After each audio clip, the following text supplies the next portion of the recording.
Welcome to Reading the Bible with Pastor. Today we're on John chapter 9. As he passed by, he saw a blind man from birth, and his disciples asked him, "Rabbi, who sinned, this man or his parents, that he was born blind?" Jesus answered, "It was not that this man sinned or his parents, but that the works of God might be displayed in him. We must work the works of him who sent me while it is day. Night is coming when no one can work." Jesus is talking about the judgment. Once the judgment does happen, the day of the Lord coming the second time, there is no work to be done. All things will be put in order, the good and the bad. "As long as I am in the world, I am the light of the world." Having said these things, he spit on the ground and made mud with the saliva. Then he anointed the man's eyes with the mud, and said to him, "Go wash in the pool of Siloam," which means sent. So he went and washed and came back seeing. The pool of Siloam, the one that means sent, reminds us that Jesus was the one sent by the Father for our sake. The neighbors and those who had seen him before as a beggar were saying, "Is this not the man who used to sit and beg?" Some said, "It is he." Others said, "No, but he is like him." He kept saying, "I am the man." So they said to him, "Then how were your eyes opened?" He answered, "The man called Jesus made mud and anointed my eyes and said to me, 'Go to Siloam and wash.' So I went and washed and received my sight." They said to him, "Where is he?" He said, "I do not know." They brought to the Pharisees the man who had formerly been blind. Now it was a Sabbath day when Jesus made the mud and opened his eyes. So the Pharisees again asked him how he had received sight. And he said to them, "He put mud on my eyes, and I washed, and I see." Some of the Pharisees said, "This man is not from God, for he does not keep the Sabbath." Again, a reminder that even Jesus heals on the Sabbath, which is rest for us. The Sabbath was made as a rest day for us.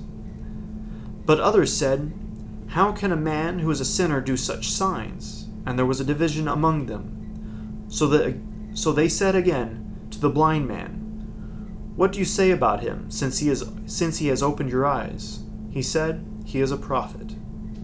The Jews did not believe that he had been blind and had received sight, until they called his parents of the man who had received sight, and asked them, "Is this your son, who you say was born blind? How then does he now see?"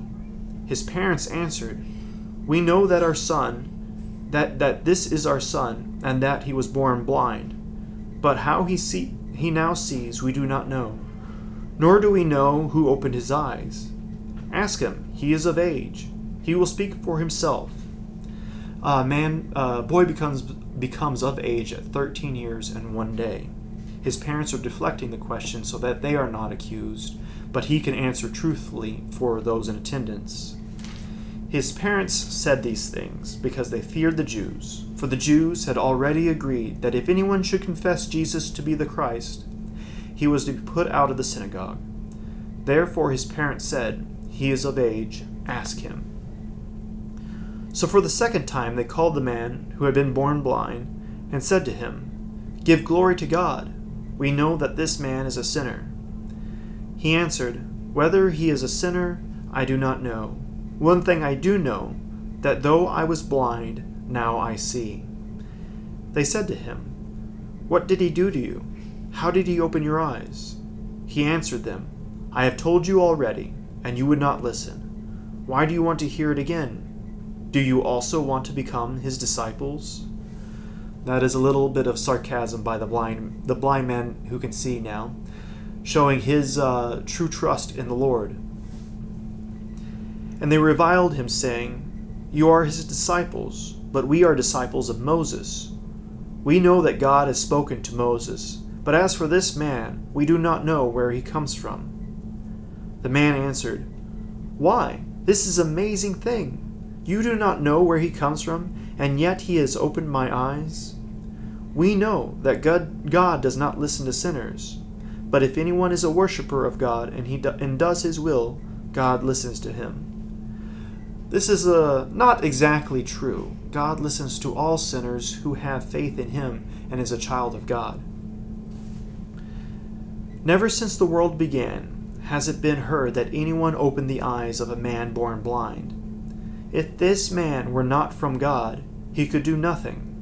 They answered him, "You were born in utter sin, and would you teach us?" And they cast him out. Because this man has proclaimed that Jesus is from God, they cast him out, an expulsion from the synagogue. Jesus heard they had cast him out, and having found him, he said, "Do you believe in the Son of Man?" He answered, "And who is he, sir, that I might believe in him?"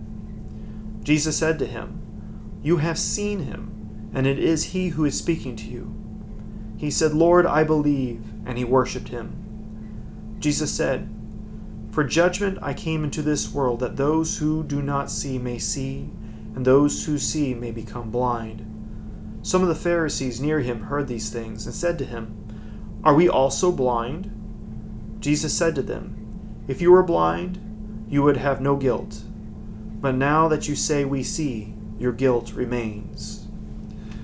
Jesus is reminding them that they do not see Jesus as for who he is, the Christ, the one who is to come to be the sacrifice of the world to save it.